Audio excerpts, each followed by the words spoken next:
தனுஷ் சாருடைய ஸ்பீச். இதுக்கப்புறம் தனுஷ் சார் இந்த பாலிடிக்ஸ்ல இறங்கி ஒரு பயங்கரமான கலக்க போறான்னு ஒரு பெரிய நம்பிக்கையை கொடுத்திருக்காரு சார். இது நீங்க எப்படி சார் பாக்குறீங்க? வேல்ஸ் யூனிவர்சிட்டியில நடந்திருக்கு அந்த கூட்டம். பயங்கர கிளாப்ஸ், சவுண்டு, அப்ளஸ், பயங்கரமான ஒரு ரெஸ்பான்ஸ் இருந்துச்சு. அதுல மாட்டுக்கிறது கிடையாது. பெருசா என்ன பேசினாரு எனக்கு தெரிஞ்சு பாத்தீங்கன்னா, ராயன் படத்துக்கு நேஷனல் அவார்டு கொடுத்ததுல நிறைய விமர்சனங்கள் இருக்கு. ராயனை விட நல்ல படங்கள் இல்லையா அப்படின்னா நிறைய நல்ல படங்கள் இருக்கு. ஆனா எனக்கு ராயன் படத்துக்கு கொடுத்துருக்குறாங்க. இதுக்கு முன்னாடியே பார்த்தீங்கன்னா வடசென்னைக்கு கிடைக்கும்னாங்க, இன்னும் பார்த்தீங்கன்னா புதுப்பேட்டைக்கு கிடைக்கும்னாங்க, 3 கிடைக்கும்னாங்க, மரியானுக்கு கிடைக்கும்னாங்க. அப்போ அவர் நடிக்கிற எல்லா படத்துக்கும் நேஷனல் அவார்டு கொடுக்கணும். அவர் அப்படிதானே சொல்றாரு. ராயன் படத்துக்கு அவார்டு கொடுத்துருக்காங்க இல்லையா, நேஷனல் அவார்டு, அது விமர்சனத்துக்குள்ளான விஷயம் தான். அதே வருடத்துல அந்த போட்டியில கலந்துகிட்ட தங்கலான் ஆகட்டும், லப்பர் பந்த் ஆகட்டும், இன்னும் நல்ல நல்ல படங்கள்லாம் இருக்கு இல்லையா. அப்போ அந்த படங்கள் எல்லாத்தையும் விட ராயன் நல்ல படமா? என்ன கருத்து சொல்லியிருந்தாங்க? ஒரு தீம்னு ஒன்று இருக்கு இல்லையா, அதுல ஏதாவது தீம் சொல்லியிருந்தாங்களா? ஆமா சார், தோசை போடுவாரு, fried rice, chicken fried rice போடுவாரு, கொத்து புரோட்டா போடுவாரு, சூப் போட்டு கொடுப்பாரு. சுற்றுச்சூழலை பாதுகாக்கிற படம்னு சொல்லி கேப்டன் மில்லர் கொடுத்துருக்காங்க. என்ன சுற்றுச்சூழலை அந்த படம் பாதுகாத்துச்சுன்னு எனக்கு தெரியல. ஒரே நேஷனல் அவார்டு தமிழுக்கு ரீஜனல் லாங்குவேஜ் கொடுக்கும்போது ஒரு நடிகரை மையப்படுத்தி 3 அவார்டு எதுக்கு கொடுக்கணும்னு கேட்குறேன். தனுஷ்க்கு கொடுக்கப்பட்ட அவார்டு அது சரியான அவார்டா இருந்தா இவ்வளவு விமர்சனங்கள் வராது. இந்த விமர்சனங்கள் நான் மட்டும் வைக்கல, இந்த விமர்சனங்கள் பல பேர் வச்சுட்டு இருக்காங்க. அது ஆல்மோஸ்ட் முடிஞ்சு போச்சு. இப்போ அவர் மறுபடியும் பேசியிருக்கிறதுனால மறுபடியும் நம்ம இதை பேசுறோம். ரெட்ரோ மீடியா நேயர்களுக்கு வணக்கம். இந்த ஒரு இன்ட்ரெஸ்டிங்கான கான்வர்சேஷன்ல நம்ம கூட ஆஸ்கார் மூவிஸ் ப்ரொடியூசர் பாலாஜி பிரபு சார் இருக்கார். சார் வணக்கம் சார். வணக்கம், welcome to retro media. Sir, சமீபத்தில் தனுஷ் சாருடைய ஸ்பீச் பயங்கரமா வெடிச்சுக்கிட்டு இருக்கு சார். அவ்வளோதான், தலைவன் இறங்குறான் பாலிடிக்ஸுக்கு அப்படின்ற மாதிரி அவனுக்கு பெரிய எதிர்பார்ப்பு. மிக முக்கியமாக அவருடைய ஓவரால் ஸ்பீச்சில் இது வரைக்கும் அவர் மேலே என்னென்ன கான்ட்ரவர்சிஸ் இருந்ததோ அது எல்லாத்துக்கும் பதில் அளிச்சிருக்காரு அப்படின்ற மாதிரி பார்க்குறாங்க சார். ஃபர்ஸ்ட்டு ராயன் படத்துக்கு நேஷனல் அவார்டு, 2வது ஏன் எங்களாலலாம் பண்ண முடியாதா அப்படின்னு, அண்ட் 3வது அஜித் சார் படத்துலேருந்து ஒரு டைலாக்கை கோட் பண்ணி அவர் சொல்கிறாரு. அது பயங்கரமாக எரப்ட் ஆகுறாங்க. அவ்வளோதான், இதுக்கப்புறம் தனுஷ் சார் இந்த பாலிடிக்ஸ்ல இறங்கி ஒரு பயங்கரமான கலக்க போறான்னு ஒரு பெரிய நம்பிக்கையை கொடுத்திருக்காரு சார். இது நீங்க எப்படி சார் பாக்குறீங்க? அவரு பாலிடிக்ஸ்க்கு வரேன்னு எங்கேயுமே சொல்லல சார். அது ஒரு சொல்றாருல சார், இந்த ஒரு கூட்டம், இந்த ஒரு வைப் கிரியேட் பண்ணிருக்காரு. பயங்கரமான ஒரு கிரௌட் வந்திருக்காங்க. வேல்ஸ் யூனிவர்சிட்டியில நடந்திருக்கு அந்த கூட்டம். பயங்கர கிளாப்ஸ், சவுண்டு, அப்ளஸ், பயங்கரமான ஒரு ரெஸ்பான்ஸ் இருந்துச்சு. அதுல மாட்டுக்கிறது கிடையாது. ஆனா திடீர்னு ஏன் இந்த ரெஸ்பான்ஸ், என்ன பேசினாருன்னு எனக்கு தெரியல. பெருசா என்ன பேசினாரு எனக்கு தெரிஞ்சு பாத்தீங்கன்னா, ராயன் படத்துக்கு நேஷனல் அவார்டு கொடுத்ததுல நிறைய விமர்சனங்கள் இருக்கு. ராயனை விட நல்ல படங்கள் இல்லையா அப்படின்னா நிறைய நல்ல படங்கள் இருக்கு. ஆனா எனக்கு ராயன் படத்துக்கு கொடுத்துருக்குறாங்க அப்படிங்கிறத சொல்லிட்டு, இதுக்கு முன்னாடியே பார்த்தீங்கன்னா வடசென்னைக்கு கிடைக்கும்னாங்க, இன்னும் பார்த்தீங்கன்னா புதுப்பேட்டைக்கு கிடைக்கும்னாங்க, 3 கிடைக்கும்னாங்க, மரியானுக்கு கிடைக்கும்னாங்க. அப்போ அவர் நடிக்கிற எல்லா படத்துக்கும் நேஷனல் அவார்டு கொடுக்கணும். சரியா? அவர் அப்படிதானே சொல்றாரு. ஸோ அதுக்கெல்லாம் அவர் கிடைக்கல இல்லைங்க. அவர் அப்படிதானே சொல்றாரு. புதுப்பேட்டைக்கு கொடுக்கணும், ராயனுக்கு கொடுக்கணும், மரியானுக்கு கொடுக்கணும், 3 கொடுக்கணும். இன்னும் நடுவில் வேற என்னென்ன படம் வந்துச்சு? மயக்கம் என்ன வந்துச்சு. அப்புறம் வேற ஒரு படம் வந்துச்சு. இட்லி கடைன்னு ஒரு படம் வந்திருக்கு. இப்படி வந்த படத்துக்கெல்லாம் கொடுக்கணும்ல சார். அவர் எல்லாம் சொல்லல சார். அவருக்கு நடிச்சதுல ஏதோ ஐகானிக். புதுப்பேட்டை நல்லா தான் நடிச்சிருப்பாரு, கண்டிப்பா சார், அதுல மாட்டு கருத்து கிடையாது. அதே மாதிரி பாத்தீங்கன்னா வடசென்னை நல்லா தான் நடிச்சிருப்பாரு, அதுல மாட்டு கருத்து கிடையாது. ஆனா அவர் என்ன நினைக்கிறாரு, எல்லா படத்துக்கும் நேஷனல் அவார்டு வரும்னு சொன்னாங்க, ஆனா வரல அப்படின்றாரு. சார், மரியான்லாம் பயங்கரமா இருக்கும் சார். ரொம்ப ஒல்லியாகி அந்த டெசர்ட்ல நடக்கிற சீக்வன்ஸ் எல்லாம் கண்ணில் தண்ணி வரும் சார். அந்த அளவுக்கு யார் கண்ணில் தண்ணி வரும்? ஆடியன்ஸ் பாக்குறவங்க, ஆடியன்ஸ் கண்ணில் தண்ணி வரும். அதானே சொல்றீங்க? ஆமா, தான் தண்ணி வரும். அதுல என்ன இருக்கு? அவார்டு கொடுத்துடணுமா? எங்க தனுஷ் நடிக்கிற எல்லா படத்துக்கும் அவார்டு கொடுக்கணும்னா அப்ப தனுஷ் தான் வருஷம் கொடுக்கணும். தனுஷ் நல்ல நடிகர், அதுல எந்த மாற்று கருத்தும் கிடையாது. ஆக சிறந்த நடிகர், பெஸ்ட் பெர்ஃபார்மர், சூப்பரா நடிப்பாரு. ஒரு கேரக்டர் தனுஷ் கொடுத்தீங்கன்னா அந்த கேரக்டரா மாறி நடிப்பார். அதுல எல்லாம் நமக்கு விமர்சனமே பண்ண முடியாது. தனுஷோடைய நடிப்பை நம்ம 1% கூட விமர்சனமே பண்ண முடியாது. ஆனா ராயன் படத்துக்கு அவார்டு கொடுத்துருக்காங்க இல்லையா, நேஷனல் அவார்டு, அது விமர்சனத்துக்குள்ளான விஷயம்தான். அதுல நமக்கு நிறைய விமர்சனங்கள் இருக்கு. ஏன்னா பாத்தீங்கன்னா அதே வருடத்துல அந்த போட்டியில கலந்துகிட்ட தங்கலான் ஆகட்டும், வாழை ஆகட்டும், கொட்டுக்காளி ஆகட்டும், நம்ம அயோத்தி ஆகட்டும், லப்பர் பந்த் ஆகட்டும், இன்னும் நல்ல நல்ல படங்கள்லாம் இருக்கு இல்லையா. அப்ப அந்த படங்கள் எல்லாத்தையும் விட ராயன் நல்ல படமா? அப்படி எப்படி நல்ல படம்? இந்த கேள்வி நமக்கு வருது, யதார்த்தமா வர கேள்விதான். நம்ம வந்து இந்த பாருங்க, தனுஷ் மேல நமக்கு எந்த காலத்துலயும் எந்த காழ்ப்புணர்ச்சியும் கிடையாது, கோபமும் கிடையாது, எதுவுமே கிடையாது. எனக்கு ரொம்ப பிடிக்கும் தனுஷோட நடிப்பு, உண்மையாலுமே ரொம்ப பிடிக்கும். அற்புதமான நடிகர். ஒரு நடிகரா பாத்தீங்கன்னா ஆரம்பத்துல துளுவதோ இளமையெல்லாம் வந்தப்ப நிறைய விமர்சனங்கள் இருந்துச்சு. ஆனா 2வது படம் பாத்தீங்களா, அந்த காதல் கொண்டேன், அதுலயே வந்து பாத்தீங்கன்னா நான் வரேன்டா அப்படின்னு வந்து ப்ரூவ் பண்ணாரு. அப்படி படமா இருந்துச்சு, பிரமாதமா நடிச்சிருப்பாரு. எக்ஸ்ட்ராடனரியோட ஆக்டிங், பெர்ஃபார்மன்ஸ், டான்ஸ், ஃபைட் எல்லாம் பாத்தீங்கன்னா ஒரு சுல்லான் மாதிரி, சுல்லான் ஒரு படம் பின்னாடி நடிச்சாரு. சுல்லான் மாதிரி இருக்கிற ஒரு பையன், நான் வந்து இந்த எப்படி சொல்றது, தமிழ் சினிமா மட்டும் இல்ல, இந்திய சினிமா மட்டும் இல்ல, பாலிவுட் மட்டும் இல்ல, ஹாலிவுட் வரைக்கும் போக வேண்டாம் அப்படின்னா போய் காமிச்சாரு. அந்த மாதிரி ஒரு பெர்ஃபார்மன்ஸ் அந்த படத்துல காமிச்சாரு. அந்த மாதிரி ஒரு நல்ல நடிகர், சிறந்த நடிகர், அதுல மாட்டுக்கருத்தே நான் சொல்ல மாட்டேன். ஆனா ராயன் படத்துக்கு தேசிய விருது கொடுத்ததுல எனக்கு எப்பவுமே மாற்றுக்கருத்து உண்டு. அதை விட நிறைய நல்ல படங்கள்லாம் இருக்கும்போது ஒரு கமர்ஷியலான ஒரு மசாலா படம், அது நல்ல படம் இல்லைன்னு சொல்ல மாட்டேன். அது கூட வந்து ஆடியன்ஸ்க்கு பிடிச்சிருந்துச்சு, பார்த்தாங்க, பாட்டு, ஃபைட்டு எல்லாமே நல்லா தான் இருந்தது. ஆனா அது ஒரு கமர்ஷியல் படம். அதுல என்ன கருத்து சொல்லியிருந்தாங்க, ஒரு தீம்னு ஒன்று இருக்கு இல்லையா, அதுல ஏதாவது தீம் சொல்லியிருந்தாங்களா? ஆமா சார், தோசை சுடுவாரு, fried rice, chicken fried rice போடுவாரு, கொத்து புரோட்டா போடுவாரு, இது சூப் போட்டு கொடுப்பாரு. தங்கச்சி சார் இல்ல சார், தங்கச்சிக்கு ஒரு ஆபத்து அப்படின்னு வந்துருச்சு அப்படின்னா அது கூட, தங்கச்சிக்குன்னு ஆபத்துன்னு வந்துருச்சா எல்லாரும் தாங்க இறங்கி கோதால் நிப்பாங்க. எங்க உங்க போற வழியில உங்க தங்கச்சிக்கு ஆபத்து, என் தங்கச்சிக்கு ஆபத்து வந்தா நான் நிக்க மாட்டேன்னா, உங்க தங்கச்சிக்கு ஆபத்து வந்தா நீங்க நிக்க மாட்டீங்களா? இது என்ன தீம்னு கேக்குறேன், இதுக்குள்ள என்ன தீம்னு கேக்குறேன். ஒரு அயோத்தி எடுத்துக்கிட்டீங்கன்னு வச்சுக்கோங்களேன், ஒரு சொல்றேன் கேளுங்க. அயோத்தி எடுத்துக்கிட்டே வச்சுங்களேன், அங்க எப்படி நம்ம நார்த்ல போய் காசி போகணும்னு நினைக்கிறோமோ, அதே மாதிரி காசி அந்த பக்கம் நார்த்ல இருக்கவங்க ராமேஸ்வரத்துக்கு வரணும்னு நினைப்பாங்க. அப்படி வந்த ஒரு குடும்பத்துல ஒரு அம்மா வந்து, அந்த குடும்ப தலை வந்து பாத்தீங்கன்னா திடீர்னு இறந்து போயிடுறாங்க. அந்த மொழி தெரியாது, எதுவுமே தெரியாது. ஆனா அங்க அந்த பாடியை ஃபார்மாலிட்டிஸ் பண்ணி திருப்பி அவங்களுடைய நார்த் இந்தியாவுக்கு எடுத்துட்டு போறதுல ஏகப்பட்ட ஃபார்மாலிட்டிஸ் இருந்துச்சு, ஏகப்பட்ட தடைகள், தடங்கல்கள், சிக்கல்கள் எல்லாம் இருந்துச்சு. ஆனா அங்க 2 பேரும் உதவி பண்ணாங்களா? உதவி பண்ணி அதெல்லாம் முடிச்சு கொடுத்து அந்த பாடியை ஃப்ளைட் ஏற்றி அனுப்பிச்சாங்கல்ல. அங்கே ஒரு மனிதம் இருந்துச்சு, மனிதாபிமானம் இருந்துச்சு, ஒரு நேசம் இருந்துச்சு, பாசம் இருந்துச்சு, அன்பு இருந்துச்சு. இன்னும் வந்து உலகத்தில் வந்து நல்ல மக்கள்லாம் இருக்காங்க, செத்துறல, மனிதம் செத்துறலைங்கிற ஒரு கருத்தை சொன்னாங்களா இல்லையா? வாழைப்படத்தில் பார்த்தீங்கன்னா அந்த எப்படி சொல்லுது, அந்த பிற்பட்ட மக்களுடைய வலிகள், வேதனைகள், அவங்களுடைய காதல் எல்லாத்தையும் சொன்னாங்களா இல்லையா? தங்களான்ல எவ்வளோ அருமையான ஒரு கருத்து சொன்னாங்க. தங்களான்ல 3 கெட்டப்பில் வந்து விக்ரம் நடிச்சிருந்தாரு. அதே மாதிரி பார்த்தீங்கன்னா நம்ம லப்பர் பந்து வந்து பார்த்தீங்கன்னா அது ஒரு கமர்ஷியல் படமா இல்லை வந்து கருத்து சொன்ன படமா, சோஷியல் மெசேஜ் சொன்ன படமா, எதுவுமே நமக்கு தெரியாது. லப்பர் பந்தெல்லாம் பார்த்தீங்கன்னா ரொம்ப அழகா, ரொம்ப அழகா வந்து அது வந்து அந்த கதையை நகர்த்திட்டு போயிருந்தார் அந்த இயக்குனர் தமிழரசன் பச்சமுத்து. பிரமாதம், அதை சூப்பரா பண்ணியிருந்தாரு. அந்த மாதிரி அதுக்குள்ள வந்து பாத்தீங்கன்னா ஒரு கிராமத்துல நடக்கிற கிரிக்கெட்டு, அந்த கிரிக்கெட்டுக்குள்ள நடக்கிற ஏற்றத்தாழ்வு, ஜாதியில உள்ள ஏற்றத்தாழ்வு, அதெல்லாம் வந்து போற போக்குல வந்து சொல்லியிருந்தாரு. டயலாக் எல்லாம் பாத்தீங்கன்னா பிரமாதமா வந்து ஒர்க் அவுட் ஆச்சு, கிளாப் பண்ணாங்க, என்ஜாய் பண்ணாங்க. ஒரு தீம் இருந்துச்சு உள்ளுக்குள்ள. ஒரு கிரிக்கெட்டு, ஒரு கிராமம், அதுக்குள்ள ஒரு ஏற்றத்தாழ்வு இருக்கு, அது இருக்கக்கூடாதுங்கிறத அப்படி சொல்ற விதத்துல வாழைப்பழத்துல ஊசி ஏற்றுற மாதிரி ஏற்றி சொல்லிட்டு போனார். இப்படி நிறைய படங்கள். அமரனுக்கு வந்து அந்த இயக்குனருக்கு வந்து நல்ல இயக்குனர்னு கொடுத்துருக்குறாங்க. சரியான ஒரு தேர்வு, அது ஓகே, சரியான ஒரு தேர்வு, சரியான அது கொடுத்தது தகும். ஆனால் அமரன் படம் அப்படின்னு எடுத்துக்கிட்டிங்கன்னா ஒரு நல்ல மெசேஜ் தானே சொன்னாங்க. ஒரு இராணுவ வீரர் முகுந்த் வரதராஜன்றவர் அவருடைய லைஃப் ஸ்டோரியை வந்து சொன்னாங்க. அதை வந்து ரொம்ப நேர்த்தியாக சொல்லியிருந்தாங்க. அங்கே வந்து எதுவுமே இல்லை அந்த படத்தில். வந்து ஒரு குத்துப்பாட்டு, பஞ்சு டைலாக், மசாலா கிசாலா, அடிதடி குத்து எதுவுமே இல்லைங்க. பிரமாதமாக அந்த கதையை மட்டுமே நேர்த்தியாக சொன்னாங்க. அதுதான் அந்த படத்தினுடைய வெற்றி. அந்த படம் நல்ல படம் இல்லையா? ஸோ இந்த படங்கள் எல்லாமே இந்த வரிசையில் கொட்டுக்காளி. இந்த வரிசையில் இத்தனை படங்கள் இருக்கும்போது இத்தனை படங்களை விட ராயன் சிறந்த படம்னு சொல்றது வந்து ஏத்துக்க முடியாத ஒரு விஷயம்.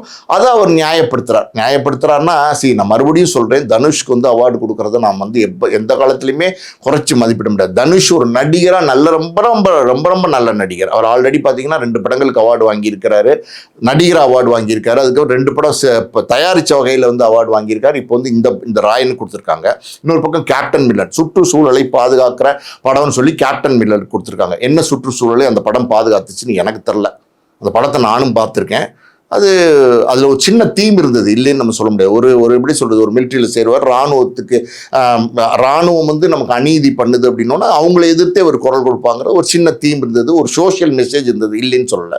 இப்போ அங்கே வந்து பார்த்தீங்கன்னா அதுக்கு அங்கே அந்த கேப்டன் மில்லருக்கு சிறந்த நடிகருங்கிற அவார்டு தனுஷ் கொடுத்துருக்காங்க. இப்படி ஒரே நேஷனல் அவார்டு தமிழுக்கு ரீஜனல் லாங்குவேஜ் கொடுக்கும்போது ஒரு நடிகரை மையப்படுத்தி 3 அவார்டு எதுக்கு கொடுக்கணும்னு கேட்குறேன். கூடாதுன்னு கிடையாது, ஏன் கொடுக்கணும்னு தான் கேட்குறேன். இதே வந்து வேற வேற ஆள்கள் கொடுக்கலாமே. தங்கலான் பிரமாதமாக நடிச்சிருந்தார்ல விக்ரம், நீங்கள் தான் வந்து சரி ராயன் வந்து நல்ல படம்னு சொல்கிறீங்க, ராயனுக்கு அவார்டு கொடுத்தாச்சு இல்லை, அப்போ வந்து இன்னொரு சிறந்த நடிகருங்கிற அவார்டை வந்து விக்ரம் கொடுக்கலாமே, வேற யாருக்கு கொடுக்கலாமே, ஆனால் ஏன் கொடுக்கல? சார் அதான் சார் அவர் என்ன சொல்றாருன்னா, இத்தனை வருஷமா தராம இருக்காங்க, இப்போ இந்த லாட்ரி சீட்டு மாதிரி சார், டப்புன்னு ஒரு நாள் நம்ம விழுந்துரும்ல சார், இத்தனை வருஷமா ட்ரை பண்ணுறோம் போது அந்த மாதிரி இது அவருக்கான டைம் அப்படின்ற போது அவருக்கு அது கிடைச்சிருக்கு. அதுல அவரை போய் விமர்சனம் பண்ணா அவர் என்ன பண்ணுவாருன்றதான் சார் அவர் கேள்வி. லாட்ரி சீட்டு மாதிரி அப்படின்னா, லாட்ரி சீட்டுங்கிறது லக்கு. தனுஷ்க்கு இப்போ லக்ல விழுந்துருச்சு அந்த படம். இல்ல சார், முயற்சியை மட்டும் தான் சார் நான் சொல்றேன். அந்த லாட்ரி சீட்டை நீங்க அந்த கோரில் எடுத்துருங்க, முயற்சியை மட்டும் தான் சொல்றேன். அந்த முயற்சிக்கு இத்தனை வருஷமா கிடைக்காத ஒரு பலன் இப்ப கிடைச்சிருக்கு. எங்க தம்பி இத்தனை வருஷமா கிடைக்காத பலன்னு சொல்றீங்க? அவருக்கு தான் ஏற்கனவே 2 அவார்டு கொடுத்துருக்காங்களே, நேஷனல் அவார்டு கொடுத்துருக்காங்க. அசூரனுக்கு தானே கிடைச்சிருக்கு, ஆடுகளத்துக்கு தானே கிடைச்சிருக்கு, சிறந்த நடிகர்னு அவார்டு கொடுத்துருக்காங்கல்ல. அவர் சிறந்த நடிகர் தான் நம்ம ஒத்துக்கிறோமே, அவர் ரொம்ப பிரமாதமான நடிகர் தான் நம்ம ஒத்துக்கிறோமே. நம்ம இங்க ராயனுக்கு கொடுத்தது தானே நம்ம விமர்சனம் வைக்கிறோம். நம்ம அவருக்கு அவார்டே இத்தனை வருஷமா அவார்டே கிடைக்கலையா? தனுஷ்க்கு கிடைச்சிருக்கு சார். அப்புறம் கிடைச்சிருக்குல்ல. அப்புறம் இப்போ தனுஷ் அவார்டுக்கு ஏங்கிட்டு இருக்காரா? கிடையாது. அப்படி ஏங்குற ஆளும் கிடையாது. இன்னொரு படம் பிரமாதமா நடிச்சாருன்னா அடுத்த ஒரு படத்துல அடிச்சு தூக்கிட்டு போப்பாரு. இந்த ஓம்னு ஒரு படம் வரப்போகுது, அதுல வேற மாதிரி நடிச்சிருப்பாரு.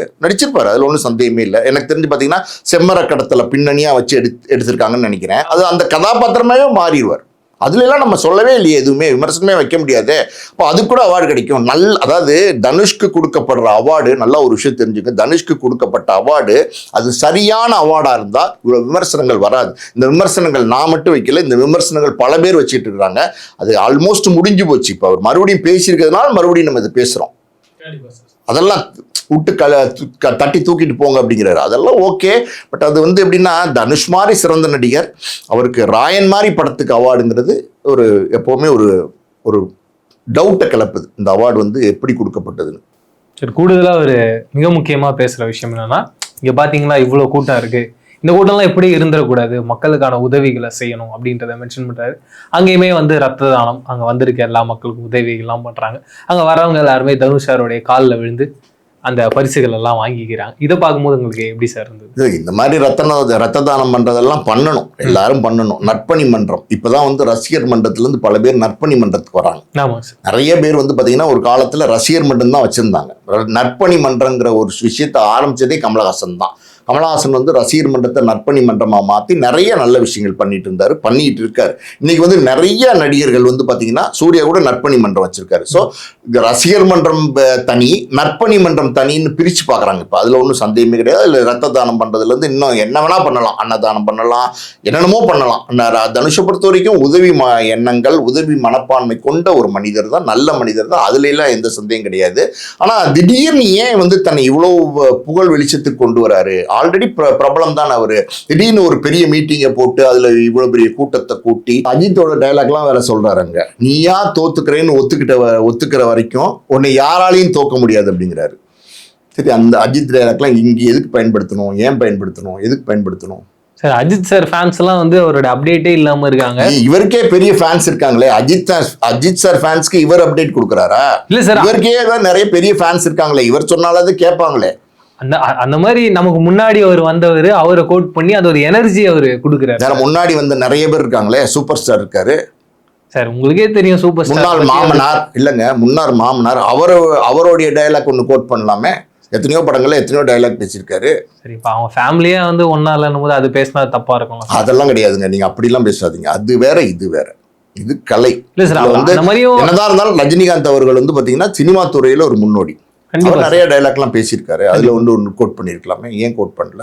சரி, அஜித்தோட டைலாகை கோட் பண்ண வேண்டாம்லாம் நம்ம சொல்லலை. அஜித் வந்து சிறந்த நடிகர் தான். ஆனால் இதெல்லாம் எதுக்கு பண்ணுறாருன்னு தான் தெரில. ஆனால் அவர் எங்கேயுமே நான் அரசியலுக்கு வரேன்னு சொல்லவே இல்லை. எங்கே நல்லது நடந்தாலும் அது நம்ம பண்ணாதான் தான் இருக்கணும் அப்படிங்கிறாரு. அதெல்லாம் சரியா விஷயம்தான். நல்லது நடக்கிறது நம்ம பண்ணதான் இருக்கணும்னு நினைக்கிறது நியாயமான விஷயம்தான். அதுல எல்லாம் தப்பே கிடையாது. ஆனால் இது எதுக்கு இப்படி வந்து திடீர்னு வந்து பார்த்தீங்கன்னா, அந்த எப்படி சொல்றது, கோழி கிளறிக்கிட்டே இருக்கும் இறைக்காண்டி. ஏதாவது கிடைக்குமா, சின்ன தானியம் இந்த இதெல்லாம் கிடைக்கும், நெல் பயிர் ஏதாவது கிடைக்கும், அப்படி சுற்றி மண்ணை புழு நல்ல உணவு தாங்க. அதனால வந்து பார்த்தீங்கன்னா தேடி பார்க்கும் மண்ணை கிளறி. அந்த மாதிரி திடீர்னு ஏன் கிளறாரு? திடீர்னு வந்து கொடியை வந்து பார்த்தீங்கன்னா பரபரப்பாக வந்து கார்ல எல்லாம் கட்டிட்டு போறாங்க. திடீர்னு வந்து மாசா இருக்குல்ல சார் பார்க்கும்போது, அந்த மாசை ஏன் கிரியேட் பண்றாருன்னு தான் கேட்குறேன். சார், அவர் மாஸ் தானே சார், அது கிரியேட் பண்றது என்ன சார்? ஒரு மாஸ் தான். அந்த மாஸ் இப்ப ஏன் கிரியேட் பண்றான்னு கேட்கிறேன். பல வருஷங்களாச்சு அவர் நடிக்க வந்து, 2000 என்னமோ நடிக்க வந்தாருன்னு நினைக்கிறேன். சார் ரொம்ப நாளா அது மாஸ் பாக்ஸுக்குள்ளேயே இருந்தா எப்படி சார், வெளியில வந்து வெடிக்கணும்ல சார், அதான் சார் அந்த எனர்ஜி. அதனால அவர் வந்து வெடிக்க வச்சிருக்காரு. அப்படின்னா என்ன, அவர் எங்கேயுமே வந்து நான் அரசியலுக்கு வரேன்னு சொல்லவே இல்லை, இது வரைக்கும் பதிவு பண்ணவே பாருங்க சார், அவரு பண்றதுக்கு முன்னாடி இவ்வளவு தூரம் வெடிச்சிருக்குன்னா அப்ப என்ன காரணம்? அதான் இன்னைக்கு வந்து சோசியல் மீடியால எல்லாம் தானே வெடிக்குது. நீங்க என்ன ஒண்ணுமே இல்லை, நீங்க சும்மா ஒரு ஒரு இந்த குறி வெடியா, சின்ன வெடி, அதோட புஸ்லி வெடி, அதுல நீங்க தூக்கி போட்டீங்கன்னா கூட அது பெருசா வெடிக்கிற மாதிரி இருக்கும். இப்பெல்லாம் சோசியல் மீடியா பார்க்கும்போது தாக்கம் அப்படி இருக்கு. அப்படி இருக்கும்போது வர வேணான்னு சொல்லல, வரக்கூடாதுன்னு சொல்லல, ஆனா அவர் எங்கேயும் சொல்லல. ஆனா நம்ம தான் உட்காந்து பேசிட்டு இருக்கோம், நம்ம எல்லாம் தான் இப்படி பேசுறோம். இல்ல சார், சோசியல் மீடியா தனுஷ் வராரா அரசியலுக்கு, ஏன் இதெல்லாம் பண்றாரு, பரபரப்பா இப்ப வந்து தனுஷ் பேசப்படுறாரு அப்படின்லாம் சொல்லி பேசிட்டு இருக்காங்க. நாளைக்கு பிறந்த நாளா? ஆமாங்க சார். அதுக்கு என்ன போடுவார்? அதை அதையும் சொல்லியிருக்காரு சார், சொல்லியிருக்காரு. நார்மலான ஒரு நாள், ஜஸ்ட் எ டே, அந்த டேவை நீங்க ஒரு தூரம் கொண்டாடுறீங்கன்னு நினைக்கும் போது சந்தோஷமா இருக்குன்னு அதை பார்க்கும்போது ஃபேன்ஸ் எல்லாருமே பயங்கர ஹாப்பியா இருக்குல்ல சார்? நிச்சயமாங்க. ஒரு நடிகன், அந்த நடிகனுடைய ஃபேன்ஸ் அவங்களை என்டர்டெயின் பண்ணுறதெல்லாம் ஓகே தான். ஆனால் வந்து பார்த்தீங்கன்னா அரசியல் அப்படின்னா இன்னைக்கு அரசியலையும் சினிமாவும் பிரிக்க முடியல. அதுவும் ஒரு உண்மையை நம்ம ஒத்துக்கிட்டு தான் ஆகணும். அதுவும் குறிப்பாக தமிழ்நாட்டு அரசியலில் பார்த்தீங்கன்னா பேரறிஞர் அண்ணா காலத்துலேருந்து, கலைஞர் அவர்கள் காலத்துலேருந்து, எம்ஜிஆர் அவர்கள், ஜெயலலிதா அம்மையார், இன்னைக்கு வந்து இருக்கிற முதலமைச்சர் விஜய் அவர்கள் வரைக்கும் பார்த்தீங்கன்னா சினிமாவில் இருந்தவங்க சீஃப் மினிஸ்டராகவே இருக்காங்க தமிழ்நாட்டில். அப்படி இருக்கும்போது சினிமாக்கும் அரசியலுக்கும் பெரிய தொடர்பு இருக்குது, அதை நம்ம மறுக்க முடியாது. ஆனா இவர் வராரான்னு இவர் சொல்லாத முன்னாடியே நம்ம எப்படி டிபேட் பண்றதுன்னு தெரியல. ஒருவேளை வந்தார்னா வரட்டும், தாராளமா வரலாம். ஜனநாயக அதாவது வந்து இந்த நாட்டின் பிரஜை யார் வேணாலும் அரசியலுக்கு வரலாம், யாருக்கும் தடை கிடையாது, தைரியமா வரலாம், அது ஜனநாயக உரிமை. வந்தார்னா வரட்டும். ஒருவேளை அவர் சொல்லலை, மறுபடியும் சொல்றேன், ஒருவேளை கட்சி ஆரம்பிச்சாருன்னா ஆரம்பிக்கட்டும். என்ன செல்வாக்கு இருக்குங்கிறத மக்கள்கிட்ட வந்து பார்க்கட்டும், களத்துல வந்து இறங்கணும்ல. அதான் சார், எல்லாரும் என்ன பேசுறாங்கன்னா, இப்பவே வரப்போற அந்த கவுன்சிலர் எலெக்ஷன்ஸ்லாம் இருக்கும்ல சார், அதுல வந்து அவங்களுடைய ஆட்கள் வந்து இறங்க போறாங்க, நிக்க போறாங்க, அதுல அவருடைய ஸ்ட்ரென்த் என்னன்றதை பார்த்துட்டு தான் அடுத்த எலெக்ஷன், மெயினா எம்எல்ஏ எலெக்ஷன்ல ஒரு களத்துல இறங்க போறான்ற மாதிரிலாம் பேசுறாங்க சார். இதை நீங்க எப்படி சார் பாக்குறீங்க? அதான் இன்னைக்கு வந்து எல்லாருமே வந்து எப்படின்னா வெள்ளோட்டம் விட்டு பாக்குறதுன்னு பேரு. இதுக்கு பேரு இப்ப இதுக்கு முன்னாடி லாரன்ஸ் வந்து வெள்ளோட்டம் விட்டாரு பாத்தீங்கல்ல.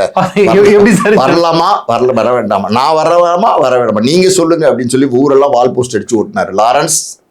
அண்ணன் நீங்க வாங்க அரசியலுக்கு அப்படின்னு சொல்லி பெரிய பெரிய தலையா லாரன்ஸ் தலையை போட்டு மக்கள் இவரை வேண்டி விரும்பி கேட்டுக்கிறாங்களாம் அரசியலுக்கு வர சொல்லி. எப்படி இருக்கு பாருங்க.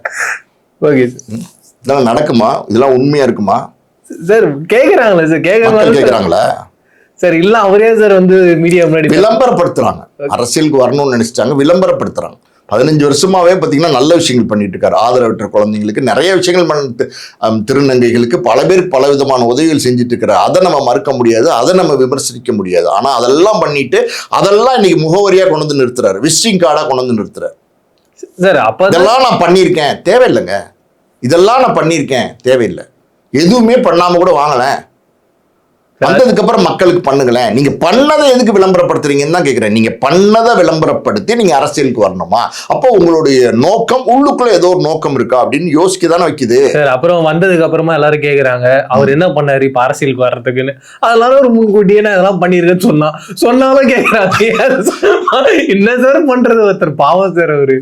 இப்படி வந்து விளம்பரப்படுத்தணும்னு அவசியம் இல்லை. இப்போ அடுத்து வந்து சூர்யாவுடைய நற்பணி மன்றத்தில் ஒரு நிர்வாகி பேசினாரு, காலம் தீர்மானித்து விட்டது, யாராலும் தடுக்க முடியாது அப்படின்னாரு. சூர்யா கூப்பிட்டு கண்டிச்சதா ஒரு செய்தி இருக்கு. ஸோ இன்னைக்கு எல்லாருமே வராங்க. அடுத்த வாரம் பிரதீப் ரங்கநாதன், அதுக்கு அடுத்த வாரம் இன்னும் யார் வேணாலும் வரலாம் அரசியலுக்கு. யார் வேணாலும் இதே மாதிரி மீட்டிங் போட்டு நானும் வரேன்னு வரலாம். வரதை பத்தி தப்பு கிடையாது, வரலாம். நான் மறுபடியும் சொன்ன மாதிரி ஜனநாயக உரிமை, தாராளமா வரலாம்.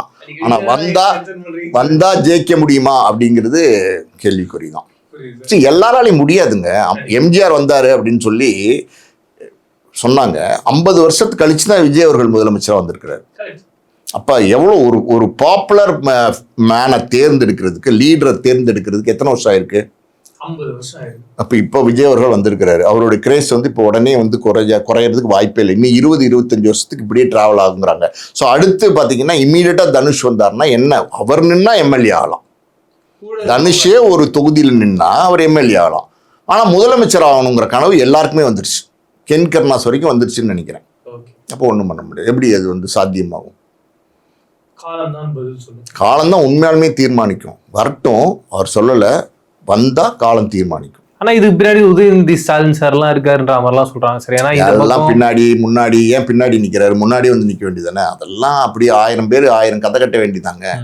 எல்லாம் அப்படியே தான், அப்படியே மல்லிகைப்பூ ஜோடிக்கிற மாதிரி ஜோடிச்சு அப்படியே தலையில் வச்சு விட்டு காதில் வச்சு விட்டு அப்படியே போயிட்டே இருக்க வேண்டியதுதான். ஓவராலா இந்த மீட்டிங் வந்து ஒரு பெரிய இம்பாக்ட் கொடுத்துருக்குன்றத மறுக்க முடியாது சார். இம்பாக்டை கொடுத்துருக்குங்கிறதுல எந்த மாற்று கருத்தும் கிடையாது. ஏன்னா வந்து நடிகர்கள் அவங்க போடுற மீட்டிங்கு அவங்களுக்கான ஒரு ரசிகர்கள் இருக்காங்க. தனுஷ்கே ஒரு பெரிய ரசிகர்கள் இருக்காங்க. அவங்க வந்து நிச்சயமாக அந்த மீட்டிங் போய் அவங்க பார்த்துருக்குறாங்க, போய் அந்த மீட்டிங்கில் கலந்துருக்காங்க. ஸோ அவங்க ரசிக்கிறாங்க, வரணும்னு நினைக்கிறாங்க, தப்பு இல்லை. ஆனால் ஒரு முடிவு எடுத்தார்னு வச்சுக்கோங்களேன், தாராளமாக எடுக்கட்டும். அது கரெக்டான முடிவு எடுத்து சீக்கிரமாக வரட்டும். Super sir. உங்களை மாதிரி தான் நாங்கள் எல்லாரும் வெயிட் பண்ணிட்டு இருக்கோம். அவர் சீக்கிரமாக வரட்டும், நல்லது பண்ணட்டும். இதே மாதிரி வேற ஒரு இன்ட்ரெஸ்டிங்கான இன்டர்வியூவில் சந்திக்கிறேன் சார். அது வரைக்கும் நன்றி, வணக்கம். நன்றி.